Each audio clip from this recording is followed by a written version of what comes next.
inatuua baba. Njala inatuua. Kamata sasa yoko. Nawe kamata. Ubarikiwe na watoto. Baba, Mungu akuongezee nguvu. Mungu awaongezee mabaraka. Mungu awaongezee mabaraka. Wabariki. Na wewe baba. Utafute kitu kukula. Hata tena. Sasa mama siwezi kuima. Utafute kitu kukula. Acha Mungu awabariki. Merci mama. Ndio wangu yuko pale anakosa wenye chakula. Nani? Handicapé iko wapi? Nani niko hapa handicapé? Siniza kupatia kamata. Utampatia mama. Sawa, Mungu abariki.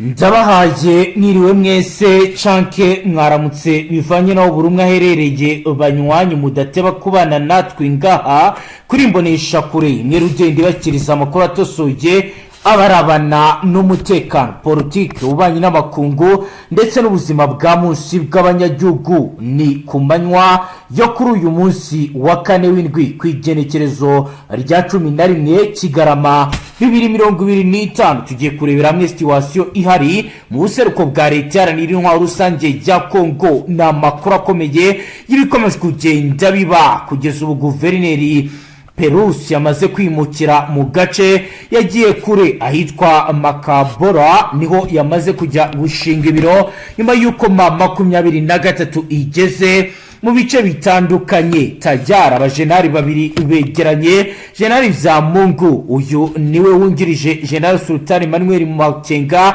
ni deputy commander of M23 ni mu gihe kandi bitangazwa ko yamaze kwegerana neza na General Neva ni General koko ni mu gihe kandi bigaragara ko urugamba rukomeye rwo gufata Uvira rwayobowe na General vya Mungu bikaba ro bijyanye neza n'amakuru agiye tugiye kubagezaho tukabereka ibiri kugenda biba tukabereka kandi uko ibintu bikomeje kugenda biba turaza kandi kubabwira situation y'ibiri kugenda bibera Uvira tubabwira ibijyanye na operation night stabilization bijyanye na visible and determinant deployment yamaze gukorwa kumva z'umutekano byose byakozwe mu buryo bwa strong defensive posture turaza kubabwira rero ibiri kugenda biba Odabato turebe ibijyanye n'ibiri kugenda bitangazwa na guverinoma ya Repubulika Iharanira Demokarasi ya Kongo yamaze gusora itangazo ridasanzwe rijyanye na crisis level assessment rigaragaza planned caged operation break civilian moral ndetse na fiable deployment turaza kandi kureba ibijyanye na local defensive capacity mass population displacement kuko bigaragara turaza kubabwira ibijyanye na national and international security appeal aho bakomeje kugenda basaba ibijyanye nuko imirwano yahagarara si ibyo gusa rero turaza kubabwira ibijyanye na special force ndetse na abasirikare badasanzwe bamaze kuzanwa muri ibi bice biherereyemo imirwano ikomeye nkuko rero bigaragara over turaza rero kubabwira ibijyanye na provincial governor massive civilian castle nkuko rero bigaragara aho bamaze kugaragaza ibiri kubera Kamanyora, Katogota, Ruvunge, Bwegera, Rubirizi, Mutarure, Remera, Sange, Kiriba ndetse na Uvira baragira bati wide scale targeting of non-combat nkuko roba bigaragaza bakagaragaza ko ibyabaye birimo ibyaha by'intambara turareba rero ibiri gutangazwa mu itangazo ryamaze gusorwa na Repubulika Iharanira Demokarasi ya Kongo b'intara ya Kivu y'Amajyepfo si ibyo gusa rero amatangazo akomeye ku ruhande rwa leta ya Repubulika Iharanira Demokarasi ya Kongo bakomeje kugenda bayasora aho Ministère de la Communication et Media yo kwa uyu ni Patrick Muyaya yasohoye itangazo rikomeye naryo rigaragaza ibiri kugenda biba agaragaza ko hari high intensity conflicts muri aka karere agaragaza cross border aggression yashinja ingabo z'u Rwanda RDF zifatanyije na M23 mu bice bya Kamanyora na Uvira turabwira rero ibivugwa bijyanye na precision guided munition turaza kandi kubabwira ibijyanye na drone zidasanzwe 23 iri gukoresha itwika ibifaru za Fardc na FDNP si ibyo gusa rero turi buze kujya ni Goma tubabwira ibiri kugenda bivugwa ku birometero 4 gusa nyuma yuko bimenyekanye ko uwitwa Magro Paruku Kavunga uyu rero akaba ari communication advisor mu biro by'umuhuzabikorwa wa AFC Corneille Nanga yamaze kwicirwa mu mujyi wa Goma. Turaza kubabwira rero ibijyanye n'ibitugezo bijyanye nuko byagenze. Motorcycle exfiltration ikaba rero yari ibyihishe inyuma. Turareba area cordon, turebe kandi n'ibijyanye n'ibiri kugenda bitangazwa critical gunshot wounds mu mujyi wa Goma uko byagenze.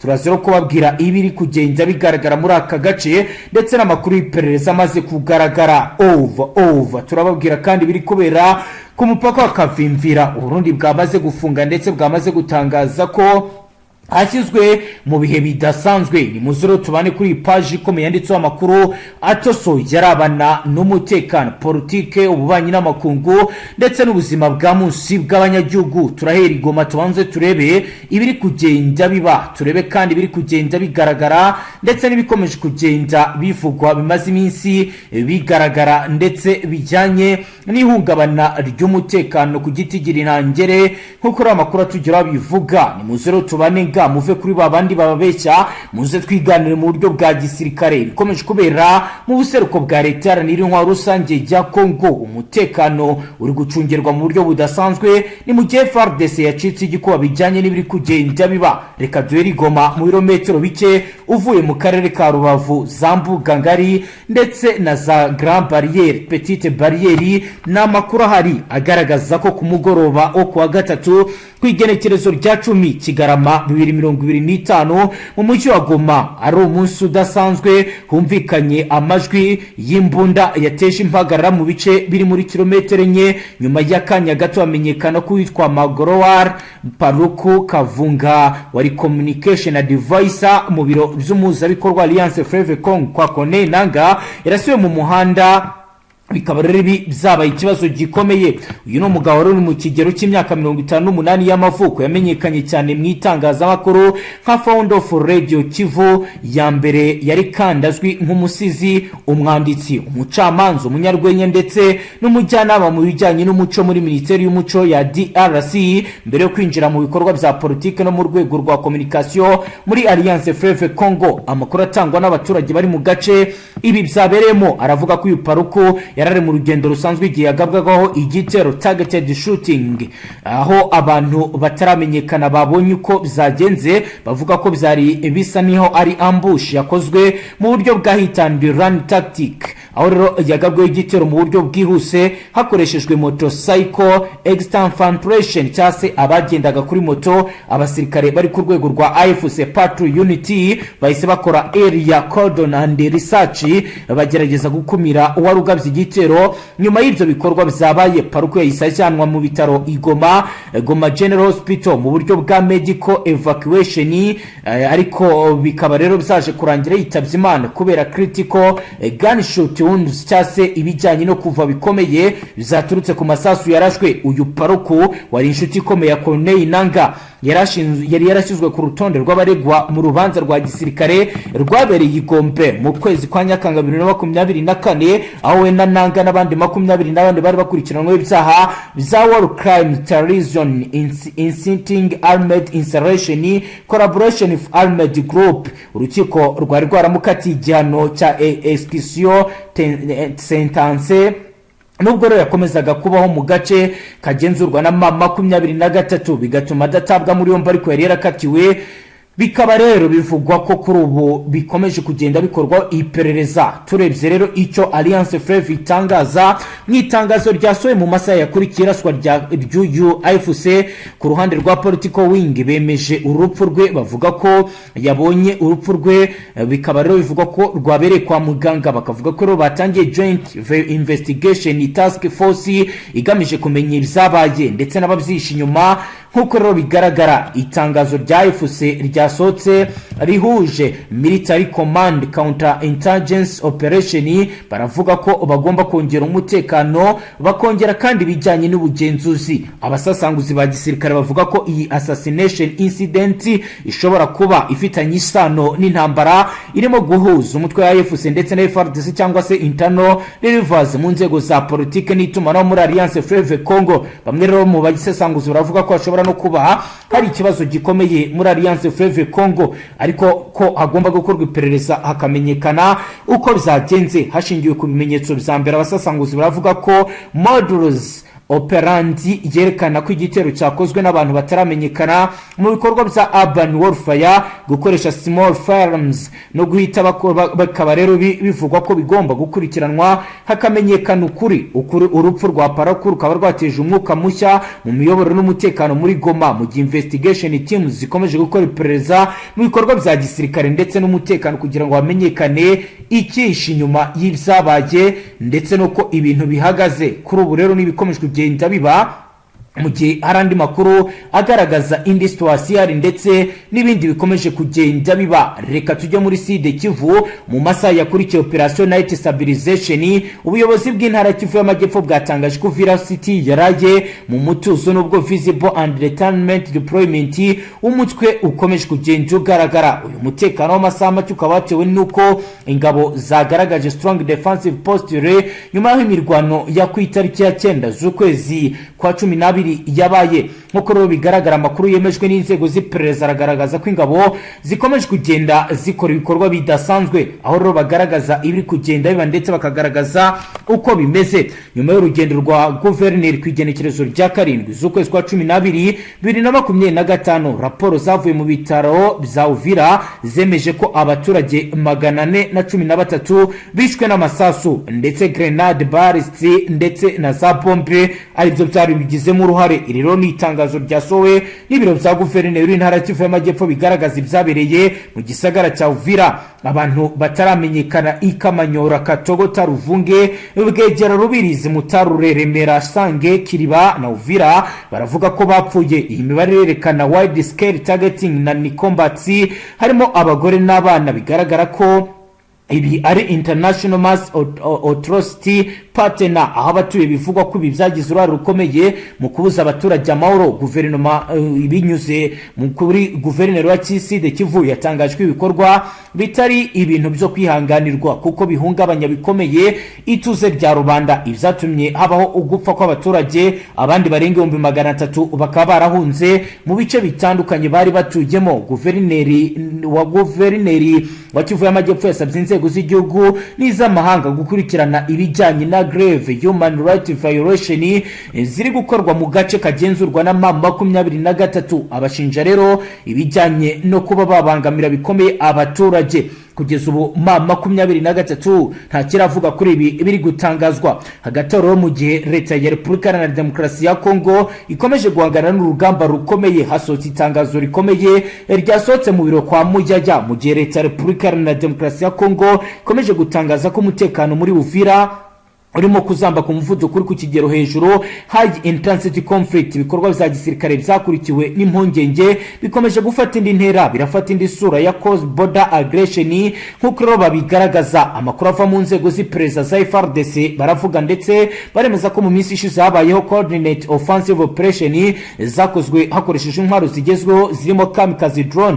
long range artillery, precision guided munition byibasiye inyubako za gisivili ndetse n'umupaka wa Uvira. Baravuga ko ibi rero byagize ingaruka zikomeye muri ibi bice. Civilian casualties zirengishana, inyubako za critical infrastructures zarasenywe, abaturage barenga 200,000 bava mu byabo. Ibikorwa bikaba bifatwa nk'iyonyorwa ry'amasezerano na ceasefire yashyiriweho umukono mu masezerano ya Washington ndetse binyuranyije n'amahame ya international humanitarian law. Nk'uko rero babigaragaza, icyo leta ikomeje kugarukaho rero nuko imirwano yo mu gace ka Uvira ibaye turning point mu isura y'intambara yo mu burasirazuba bwa Kongo. Inzego z'iperereza zirasobanura ko ibikorwa bizabaye ku igerenekerezo rya 4 2025 ari deliberate military move zigamije kurenga imbibi border penetration, gushyiraho forward operating positions muri territory zo mu Burundi ndetse no gukora flanking operations zigamije kugabanya umutekano mu karere kose. Leta ya Kongo iravuga ko ibi ari blatant violation y'amasezerano y'ubufatanye yashyizweho umukono na Donald Trump ayahagarikiye. Imirwano mu gace ka Kamanyora na Uvira baravuga ko yatumye ihinduka humanitarian disaster disaster zone. Inzego za gisirikare zikaba rero zivuga ko ibikorwa bikomeje gutuma ibikorwa bigorana. Leta ya Kongo yagaragaje ko ibirimo gukorwa ari emergency response operation zigamije gutabara abakomeretse, medical evacuation, gutanga ibiribwa, logical supply runs for civilian referral, ndetse no gushyiraho safe corridors zo gukurikirana abaturage nk'uko bigaragara. Nyuma yo gushyikirizwa raporo n'itsinda ry'impuzamahanga rya CGCI, guverinoma ya Kongo iremeza ko kuri ubu ibintu bitameze neza, bakavuga ko rero ibi bigomba guhagarara nk'uko rero bikomeje kugenda bigaragara. Byose ni bikomeje kugenda biba mu gihe amakuru akomeye agaragaza ko muri aka karere umutekano M23 igenzura uri kugenda ugaruka, kuko mama 23 yo yahumurije abaturage ndetse igaragaza ko yiteguye kubarindira umutekano. Hagati aho kugeza ubu ngubu urugamba rukomeye rurakomeje, aho bitangazwa ko mama 23 ikomeje kugenda ireba mu bice bya Uvira ko nta bazarendo bihishemo bashobora guhungabanya umutekano ndetse no kugirira nabi abaturage. Umutamuri yowe arakomeza tubwira ko maginga ya nta bari batahuka muri iki gisagara. Yego, ariko ubu hari abakomeje kugira umutuzo, bamwe bakomeje kugenda bongera kugarura umutuzo, ndetse n'ibikorwa bimwe na bimwe biri gukora. ubona ko nta kibazo gihari muri uno mujyi rwose, kuko nabikubwiye nta gikuba, birasa naho nta gikuba cyacitse nubwo urugamba rutabura icyo rusiga. Yego, ariko uretse kumva urwo rusaku rw'imbunda ntoya ndetse n'imbunda ziremereye hato na hato, ariko nta kiri guhungabanya umutekano muri uno mujyi.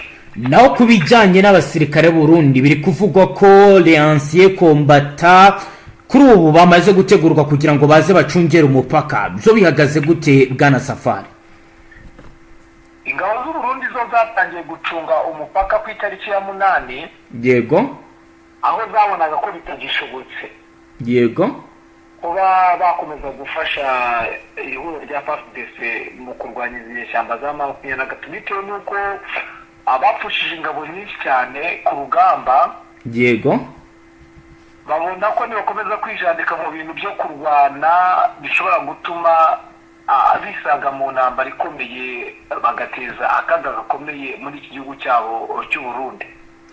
naho kubijyanye n'abandi baza gutanga ramforo, haba wenda hari izindi force zaturutse ahandi nko mu zindi ntara kugira ngo zize guha umusada aba Fardc bari muri ivyo bice?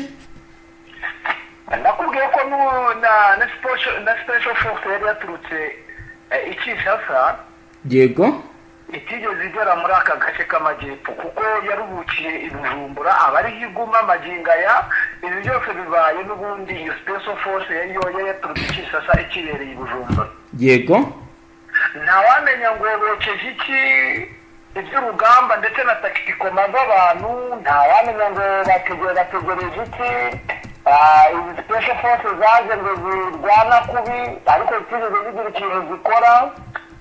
Yego, ndetse n'imisaza yagiye ituruka impande n'impande, yagiye yikusanya bakagenda birunda impande n'impande ku mipaka y'iki gihugu cy'u Burundi. Yego, ntawamenya icyo bokeje, ndetse ni nacyo kiri gutera cyane abaturage. Yego, bigaragara yuko nta akaduruvayo ndetse n'imvururu zikomeje kugenda zigaragara zihambaye ku buryo bukomeye cyane, kubera yuko uburyo iri huriro rya Fardc ndetse na guverineri wa Kivu y'Amajyepfo yatangaje ko umujyi wa Uvira bagomba kuwurinda mu buryo bushoboka, ndetse bagatanga n'ikiguzi icyo ari cyo cyose. Yego, twari twiteze yuko uno mujyi wa Uvira inyubako zose zari bujye hasi, ibikorwa remezo byose bikavaho. naho ku rwikekwe wenda hari urwikekwe rwaba ruri kugaragara muri uwo mujyi kugeza ubu? maginga urwikekwe ni rwose, kuko n'abaturage bafite ubwoba biturutse ku kibazo gikomeye cyane kiri kugaragara. Mama 23 iri gucunga umutekano, mu gihe Fardc bo utamenya ngo bari hehe. Uretse abawazarendo bakomeje kugenda bimuka, abenshi Fardc ndetse n'abawazarendo bimukiye mu ntara ya Tanganyika. Yego, kwimukira mu ntara ya Tanganyika urumva ni ibice bisa naho byegeranye. Yego.